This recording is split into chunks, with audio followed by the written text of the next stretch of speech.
as flechas. Por alternada, nós já dissemos, 2 e 2 nem sempre é igual a 4. Peguemos um circuito com resistências e reatâncias ligadas em série, bobina e capacitor. Nós temos uma fonte alternada que vai nos dar, de início, uma corrente e uma frequência de, digamos, 50 Hz, se ela estiver disposta. O Sr. Volta é encarregado de medir a tensão eficaz entre dois pontos quaisquer do circuito. Suponhamos que ele encontre 30 volts daqui até aqui e 20 volts daqui até aqui. Mas, bem, daqui até aqui ele não encontrará 50 volts. Isso eu lhe garanto. Não é, Sr. Volta? Pois bem, é nesse momento que devemos chamar o Sr. Fresnel, inventor e grande benfeitor dos estudantes em altos estudos elétricos, que vai nos explicar tudo isso com flechas giratórias. Nosso circuito é um circuito série. A intensidade é exatamente a mesma, em valor e em fase, em todo ponto do circuito.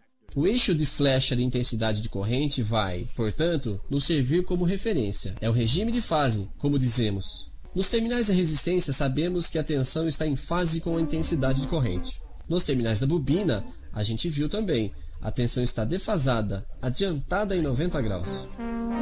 Agora, 30 volts em fase e 20 volts defasados em 90 graus, que resultado isso nos dá? Bem, o Sr. Fresnel nos diz que basta fazer isso aqui e medir o comprimento da nova flecha, o que nos daria 36 volts. Sr. Volta, por gentileza.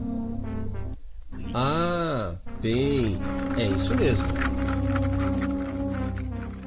Sr. Fresnel nos fez notar que chegaríamos ao mesmo resultado colocando as flechas extremidade com extremidade, desta forma. E essa tensão resultante nos terminais do conjunto, resistência bobina, continua defasada e adiantada, mas de um novo ângulo designado com o belo nome de ângulo φ. Nosso matemático de plantão nos faz observar que isso se calcula facilmente, mas esse não é o momento. Saiba somente que esse ângulo φ tem um papel importante para o problema de potência. Mas continuemos nossa feliz descoberta. Nos terminais de uma resistência e de um capacitor, a experiência é a mesma, exceto que a tensão nos terminais do capacitor seria de 90 graus atrasado sobre a de intensidade, e a tensão resultante nos terminais do conjunto estaria atrasada em um certo ângulo φ. E nos terminais do conjunto bobina-capacitor, o Sr. Volta vai encontrar quanto? Bem, ele encontra 0 volts. Recupere-se, Sr. Volta. 20 volts defasados para frente de 90 graus e 20 volts defasados para trás de 90 graus, as duas flechas colocadas extremidade com extremidade, isso dá exatamente 0. Para ser honesto, nós pregamos uma peça no Sr. Volta. Nós pegamos um caso particular, onde a tensão nos terminais da bobina e do capacitor é exatamente igual.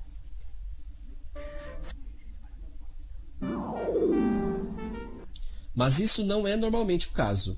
Dessa forma, a tensão resultante e a defasagem dos terminais do conjunto se calculam graças a esse diagrama, simplesmente.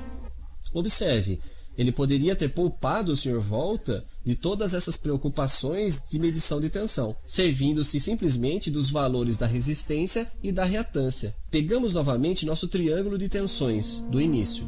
Se eu divido as tensões pela intensidade eficaz, que é a mesma nos dois, não esqueçamos, obtemos um novo triângulo, semelhante ao primeiro, no qual, em particular, o ângulo φ é o mesmo. Reconhecemos nossas fórmulas. As tensões divididas pela intensidade é a resistência, é a reatância indutiva, é a reatância capacitiva. Assim, podemos operar do mesmo modo, com as flechas resistência e reatância, que o Sr. Fresnel também tem em sua bolsa. Conhecendo o valor de cada elemento, podemos prever o que vai acontecer dentro do circuito, mesmo se ele está desligado, o que permite à nossa fonte ir descansar. Então, volte a pegar suas placas de granito e grave bem isso. Em um circuito alternado série, as resistências não defasam, elas simplesmente se juntam. As reatâncias indutivas defasam 90 graus para frente. As reatâncias capacitivas 90 graus para trás. Portanto, elas se subtraem. basta medir quantos ohms fazem o resultante. Aqui eu te interrompo, Sr. Fresnel. O que o senhor mede aqui não é somente uma resistência, não é somente uma reatância, é uma impedância.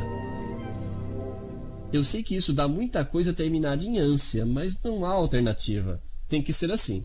E nosso matemático de plantão nos faz observar que isso se calcula facilmente com o nosso triângulo retângulo. Quadrado da hipotenusa igual impedância do conjunto, portanto, 22,4 ohms. E se passasse aqui dentro uma corrente de 1 ampere, nós teríamos 24,4 volts nos terminais. E sim, o Sr. Volta pode vir verificar, mas o Sr. Volta diz que não confia em nós. Aliás, não passa nenhuma corrente, já que nossa fonte foi se deitar.